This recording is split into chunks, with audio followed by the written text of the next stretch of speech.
ഇന്ന് നല്ല ടേസ്റ്റി ആയ ഒരു ചിക്കൻ പെരട്ട് റെഡിയാക്കി എടുക്കാം. അതിനായിട്ട് ഇതാ ചട്ടി ചൂടായതിലേക്ക് 3 ടേബിൾ സ്പൂൺ വെളിച്ചെണ്ണ ഒഴിച്ചു കൊടുക്കാം. ഇനി ഇതിലേക്ക് 1 ടേബിൾ സ്പൂൺ ഇഞ്ചി വെളുത്തുള്ളി ചതച്ചത്, പിന്നെ ഒരു 2 പച്ചമുളക് കട്ട് ചെയ്തതും കൂടെ ചേർത്ത് കൊടുത്തിട്ട് മീഡിയം ഫ്ലെയിമിൽ ഒന്ന് വഴറ്റി കൊടുക്കാവുന്നതാണ്.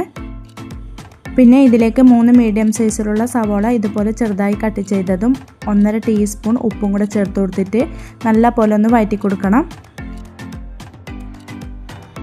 ഇതിപ്പോൾ നല്ല പോലെ വഴറ്റി കൊടുത്തിട്ടുണ്ട്. ഇനി ഫ്ലെയിം ലോ ഫ്ലെയിമിലേക്ക് ആക്കി കൊടുത്തതിന് ശേഷം ഇതിലേക്ക് 1/4 ടീസ്പൂൺ മഞ്ഞൾപ്പൊടി, 2.5 ടേബിൾ സ്പൂൺ കാശ്മീരി മുളക് പൊടി, 1 ടീസ്പൂൺ മല്ലിപ്പൊടി, 1 teaspoon garam masala, 1 teaspoon chicken masala, 1/2 teaspoon കുരുമുളക് പൊടി ഇത്രയും ചേർത്ത് കൊടുത്തിട്ട് നല്ല പോലെ ഒന്ന് മിക്സ് ചെയ്ത് ഇതിൻ്റെ പച്ചമണം മാറുന്നവരെ ഇതുപോലെ ഇളക്കി കൊടുക്കാവുന്നതാണ്.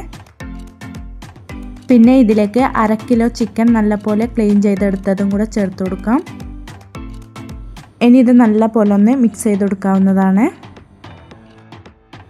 ഫ്ലെയിം മീഡിയം ടു ലോ ഫ്ലെയിമിലാണ് ഈ സമയത്തുള്ളത്. ഇനി ഇതിലേക്ക് 1 ടീസ്പൂൺ ചെറുനാരങ്ങയുടെ നീരും കൂടെ ഇതുപോലെ അങ്ങ് ചേർത്ത് കൊടുക്കാം.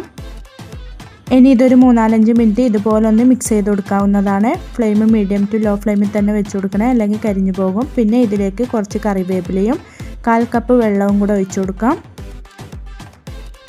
ഇനി ഇത് നല്ല പോലെ ഒന്ന് മിക്സ് ചെയ്ത് കൊടുത്തതിന് ശേഷം മീഡിയം ടു ലോ ഫ്ലെയിമിൽ ഒരു 15 മിനിറ്റ്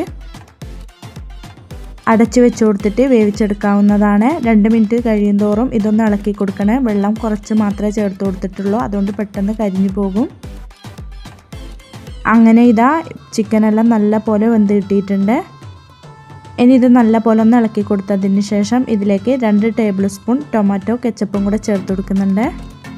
പിന്നെ 1/2 ടീസ്പൂൺ കുരുമുളക് പൊടിയും കൂടെ ചേർത്ത് കൊടുത്തിട്ട് നല്ല പോലെ ഒന്ന് മിക്സ് ചെയ്ത് കൊടുക്കണം. ഇനി ഇതിലേക്ക് ലാസ്റ്റ് കുറച്ച് കറിവേപ്പിലയും കൂടെ ഇട്ട് കൊടുത്തിട്ട് നല്ല പോലെ ഒന്ന് മിക്സ് ചെയ്ത് കൊടുത്തതിന് ശേഷം ഫ്ലെയിം ഓഫാക്കി കൊടുക്കാവുന്നതാണ്.